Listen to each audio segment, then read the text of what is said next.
random late night thoughts after I finished my little wig over there, which we need to put her outside because that's how we let her dry. But anyway, and I was just thinking because I was calling AT&T in general to find out what my new bill is going to be because my last bill was like expensive than normal, and I was just trying to see like why.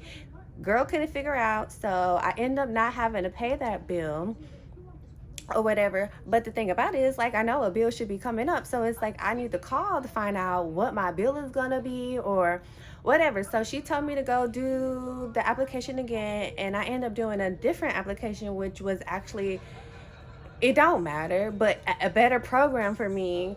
And so I finally remembered to call somebody since I've been at home. And when I could have swore when that dude picked up the phone, he told me I didn't need it. And I was like, what? And whatever. And then he changed his wording, and then he like asked me for the reference number or something, and I was trying to explain to him, like, literally on the actual thingy, all it tells me is that you'll need everything that's in this green box. After that, there's nothing else I can do.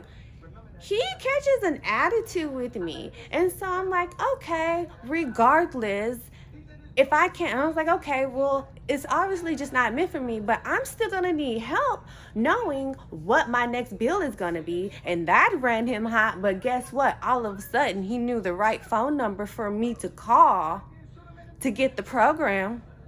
I know that. So it's like, why are y'all giving people such a hard time? Like, I know y'all don't like customer service, so why would you waste your time talking to someone when literally, bam, here's the phone number, call, they got this. Like, literally, that phone call could have been over and done with in like a minute. Literally, all he had to do was he knew what I was talking about, and I knew he said I don't need that. But then it's like, oh wait, nigga, and so it's like I end up telling him what happened. So all of a sudden when I was like, okay, but I'm still gonna need to know what a bill is, all of a sudden you don't want to do that hard work now, do you, my nigga?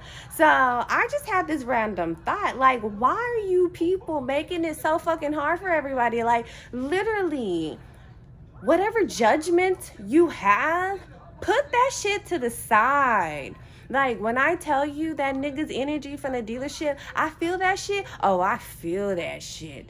And he think he hurting me if he is manipulating the new guy. Because, like, trust me, I'm not stupid. I'm not stupid. And your first intuition is always right. And, like, baby, it don't take but a first greeting for me to absorb your energy, and I hate that shit. But the thing about it is, even if it isn't him doing any bullshit, he's still mad at the fact that this young nigga bitch has this fucking car. Like, I know that's the energy. And like I said from the very beginning, the first thing he did when he saw me was instantly, that's how fast he started to prejudge me as if I was every other black person. But it's so crazy because I know, I feel his energy because I told them I do not want to deal with him. And I told them I do not want to deal with whoever sits next to him because those two were most definitely in cahoots. Like, I know that. Like, at the end of the day, if that nigga wasn't standing at that window and looking at him, looking at my car, I would never known that both of y'all were up to some bullshit. Okay? Like, that was my dead giveaway. And then also, when the new guy came out, he had the little machine thing. I trust the machine thing more so than I trust you telling me what needs to be done. You're not no mechanic. You just set the shit up. I'm going on a rant. Obviously, I just need to get this out. But yeah, so it's like, y'all gotta stop making people work harder. Like, people are just trying to live their fucking life. Like, literally, if this person is on some bullshit. Like, it don't matter. I'm still gonna win regardless. I'm still gonna win. It doesn't matter. And the thing about karma is I see it instantly. I really do. Like, and it's so crazy because I would predict exactly what people would do, and they would do it. And the thing about it is, like, I see it before you even see it because I'm good at body language. I'm good at reading people, honey. And instantly I knew that man was a racist. But the thing about it is, like, I don't care. You can hate me. I'm still gonna fucking, I'm still gonna win. Like, that's me. I'm still gonna fucking win. It don't matter what you do to try to stop my flow. I'm still gonna win. You think I don't deal with that on a regular daily basis? Like, I'm still gonna win. And it's so sad because now white women, I'm sorry, but you kind of need to pay attention to us niggas because I just seen this video of these white ladies getting pulled over, and instantly the cop, who was white, was just like, bam, what the fuck, da da da da da, they didn't move, da da da da da. And it's like, nigga, my nigga, you see this grown ass woman and her little ass girl in the fucking back seat, and you doing this shit? And not even that. Now, I can understand about him wanting the other car to move, but the thing about it is that other car was not really a threat to him. The threat was the matter is he couldn't do no bullshit because 100% he was up to no good. When niggas are up to no fucking good, they get mad. Like, they get mad. I do not know what bullshit was about to go on in that fucking moment, but I guaranteed you, if that lady's sister was not with her, and the thing about it is the lady was in front, so if anything, you got reaction time. I can understand if it was the other way around and you pulled over this lady and this lady that was behind her stopped completely. That is understandable. But the thing about it is, versus him asking why she was telling that other car so close, he chose violence and ignorance. Because then he realized, instead of just being like, oh, you two following each other or whatever, he chose to make them hostile by being hostile towards them. And the thing about it is, like, the little girls in the back, like, just, what the hell type of thing. And the mom is even just like, what the hell did we just do? Like, literally, it was two sisters. And the sister that got pulled over was following her sister. And her sister, of course, is going to stop because what? She's following her. He didn't care about none of that. And honestly, I feel like this day, this age, white women and black women, y'all gonna have to get y'all shit together. Mainly my white women. And I'm sorry to say that like that, but I say that because I work at the dry bar and it's predominantly white clientele. Not even that. Before that, I worked at Randall's grocery store for 7 fucking years in the same fucking area. And I kid you not, that's why I'm able to handle these people the way that I'm able to handle them, because I've dealt with it already. The reason why I left Randall was because of a Mexican man, number one, being mad that I'm a black and young woman who, it don't matter what you do, she ain't got to listen to you. And it don't matter what you do, she don't listen to you. Like, the one thing I don't understand, and I will never understand, if I gotta work harder, I'm not doing it. I'm a work smarter than harder type of girl. And that's ultimately like what everybody's problem is with me, is I'm not gonna let you dictate something that's gonna take my journey on a longer journey than I'm already on. Baby, I don't believe in overtime. When it's time to go home, it's time to go home. So I work smarter, not harder. And that's literally the problem. And I'm a fast-paced worker on top of that because of the ADHD. So when I was at Randall's, yes, my last position, I was a supervisor, and that's where I experienced the most racism. Okay, and it was from Mexican men because I was black. I was in charge. I didn't have to listen to them. I didn't listen to them, and no matter what, I had the shit on point. If I listened to anything that they told me to do, baby, I would be having so much overtime, and I would have had the manager always on my back, like, what the fuck is going on? And yeah, I'm not doing that to myself, my nigga. Like, no. I choose peace over anything.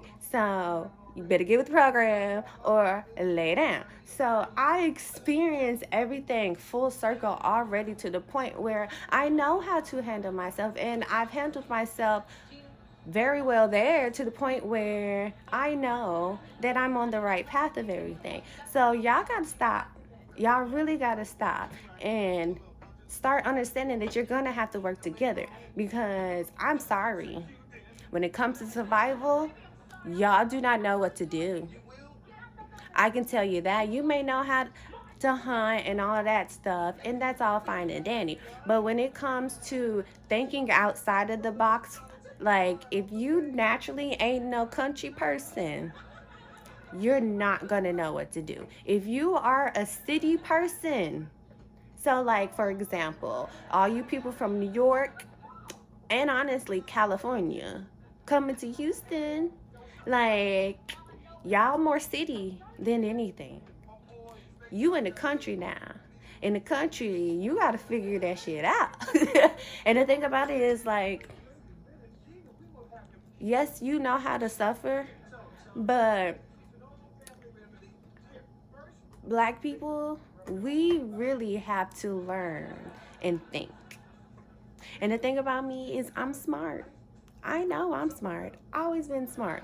And that's also another issue that people don't like about me, because when you're too smart, baby, there's nothing that no one can say to manipulate you. You know what I mean? Like, there is nothing. So what people try to do is they try to hurt you or make you volatile or get you angry, get you riled up.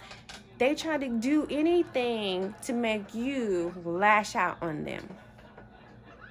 And that's what I dealt with at Randall's. I dealt with that at the dry bar, and that's what that cop did to those two ladies. Was they really, really tried to manipulate them to be the bad guy, because he couldn't admit his apology. Because I've gotten pulled over before, and as soon as he pulled up and he saw what he pulled me over for, he was like, oh, this is what I pulled you over for. But I see that it's up to date.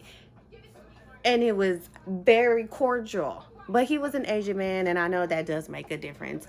But like, I've had a cop make a mistake. Ain't nothing wrong with make a mistake, and a lot of people need to understand mistakes are okay. You don't have to be perfect. Like, at the end of the day, I may look perfect on the outside, but at the end of the day, I will snitch on myself, and I will cuss myself out, and I will basically, like, I will admit my mistakes.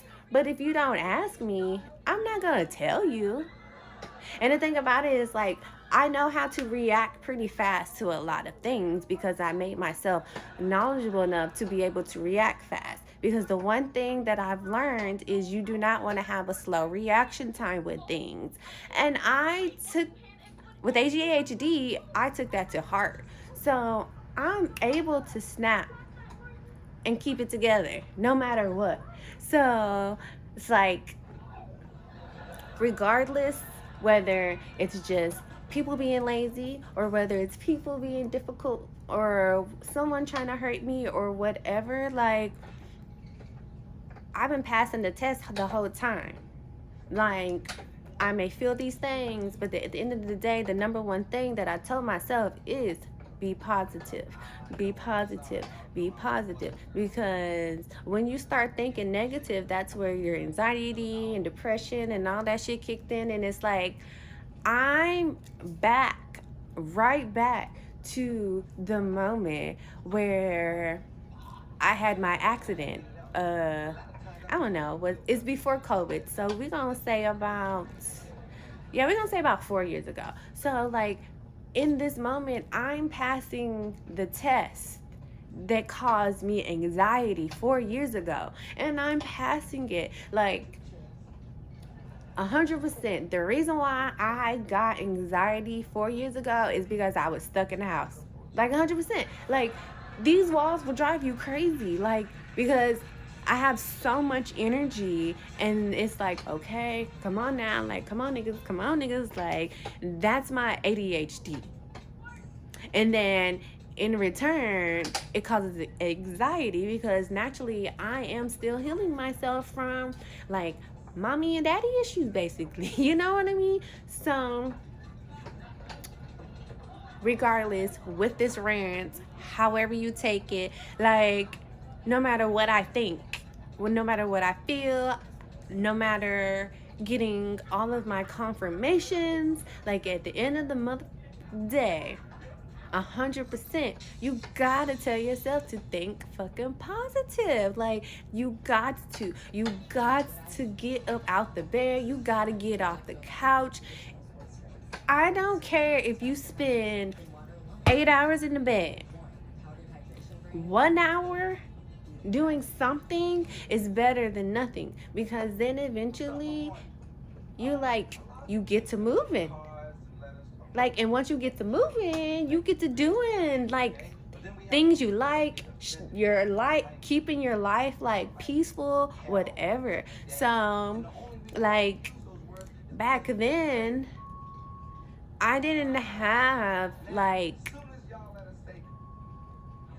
it's hard to explain. Like, I did the things that I like, but I was just too tired from taking care of everybody else to actually like make time for myself to do that. Because on my off days, literally, I was just lazy. Like, I didn't want to do nothing. And it's crazy because I used to want to get up. Like, me getting up and out the house and running whether early or late. Now the thing about it is, like, I would get up, but I would start my day late. And I'm okay with that. Like, that's me resting my body. My mind don't need nothing but 4 hours of sleep. But my body is the thing that needs the 8 hours of sleep. So back then, I was just resting my body because literally I was moving a lot more than I do doing hair. So with doing hair, I'm actually being able to bulk up a little bit more than just slimming down. And then it's like, between the difference from me now versus then is the fact that literally I was taking care of everybody. Literally, I get up at like, okay, it started off at waking up at 5 o'clock, and then by the end of me working at grocery store, I was getting up at like 2-3 o'clock in the morning. And that was mainly me avoiding having to deal with them being racist towards me. It's like, you know what, I ain't got time for your bullshit. I'm trying to get this work over and done with. And then it's like, versus them taking that and accepting that, because at the end of the day, that gave me a leverage to actually be able to stock up for y'all to leave me alone. And that, I don't understand why you would constantly want to have to tell somebody what to do. But whatever, like, that's me. Like, I always cover for myself. Like, I always known that everything that I'm doing literally is, so when I come back, my Monday or Tuesday or whichever day I had to come back, I always made sure that everything that I pulled was distressed to the point where it wasn't a lot. And I was able to basically set myself up not to have to stress out so much come my first day back at work during the week. That's what the real problem is like I ran a smooth sailing ship because I choose my peace. I listened to my music the whole time, and I came in, did my work, went home, and I left on time. And they didn't like the fact that I was able to leave at 11 o'clock in the morning and they be good for the rest of the day. They didn't like that. Why? You don't like me, right? Wouldn't you want to see less time of the nigga? Like, come on now, where is the logic? You don't like me? Encourage not having to see me. But that's not the problem. The problem is you want to squeeze one of your people into my position. And guess what? That backfired. Because you still got a nigga working as your supervisor. Because she was working under me and she was understanding the thing. Because when I say I ran a smooth sailing ship, I ran a smooth sailing ship. So dealing with all of that energy, I didn't have to deal with customers anymore, but ahead of time, before I ended up in the produce, I was dealing with customers in the deli. I experienced my customer experience. That's why I understand how to deal with these customers. And I am okay with treating my Randall's customers the same way I treat my dry bar customers. And now that I have Snoopy Doopy Dog, I treat y'all like children. So it does not matter what anybody does when it comes to that energy. I most definitely have my blocker that you cannot resist because naturally I'm a nurturer. Only thing different between now and then, I have myself to worry about and my little Snoopy Doopy Dog. Back then, I had myself, my mom, my sister, and then eventually my niece. And then I was always helping one of my friends because I just wanted her to win. And we're like really, really close to the point where like we're twins, literally just caramel and chocolate. And I love that about our friendship is that we were chocolate and caramel and not chocolate and vanilla, because chocolate and caramel, baby, that is so good. So it's like I had all of this love that I was spreading for everybody else, but I was not spreading that love for myself. And the thing about it is, and it's not the thing about it, it's the kicker about it is even back then, I was still taking care of myself though. It was just I started slacking on myself. And that ultimately is where everybody has a problem with me. And I'm okay with that. I am okay with that because versus you having a problem that I'm just naturally beautiful, like literally ask me, what is the recipe? Because I'll give you the recipe for free. The recipe is think positive. Choose yourself. Choose happiness. Choose happiness. And number one, like the number one thing to do, chase your motherfucking dreams. Like if you have a passion, if you have a hobby, whatever the fuck it is that you love to fucking do, baby, excuse my language in that moment, do it. Like I've always done hair. I've been doing hair since I was a little girl, literally. And at this point, I feel like I was probably like 6 years old, if not 5 years old, when I started doing little girls' hair. And when I say I was doing little girls' hair, like I taught myself how to braid. My mom brought me a mannequin when she saw I was like trying to figure it out. And she got me a mannequin. I practiced on my mannequin. Once I got my technique down, I started braiding one of these little girls' hair that we used to babysit because her mom didn't know how to do hair. And all I was thinking as a child is she is so cute, like a little baby doll, and she too cute for her hair not to be done. Literally, as a child, that was my thought process. You were too cute of a little girl for you not to be looking cute. So I started doing her hair, and her mommy was very thankful for it. And so when it comes to braiding, I don't do braidings because I'm retired from braiding. I've been doing braids since I was a little girl. Like retired. My fingers do not like doing braids. And when it comes to braids, my mama only showed me one time how to add hair. One time. That's all it took. And the thing about it is, I don't even start my braids the way that she taught me. Like, she taught me how, like, you rope it.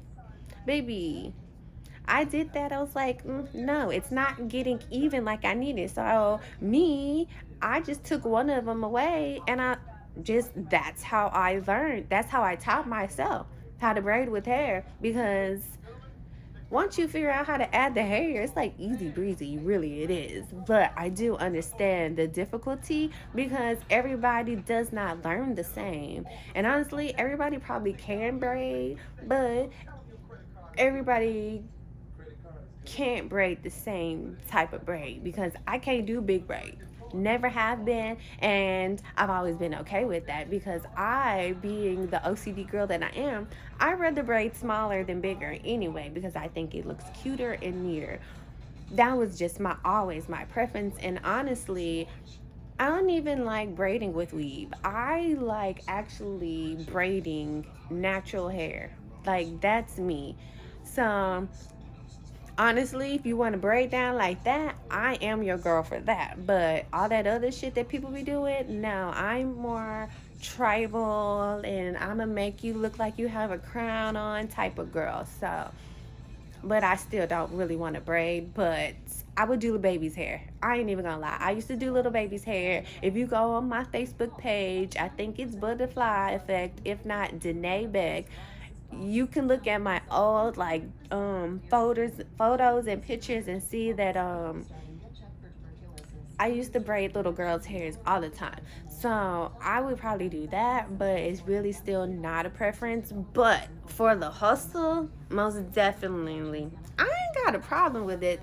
And then honestly, I wouldn't want to do it all the time, but I do like kids, so yeah, it may be some leniency when it comes to the kids, but I don't want everybody kid, because yeah, I got too many kids already out there, and I don't need another set out there, because I miss my little babies. Not real kids, but kids that we used to babysit. Like, I have 2 sons out there that I have not seen since I was like probably in my 20, maybe 21.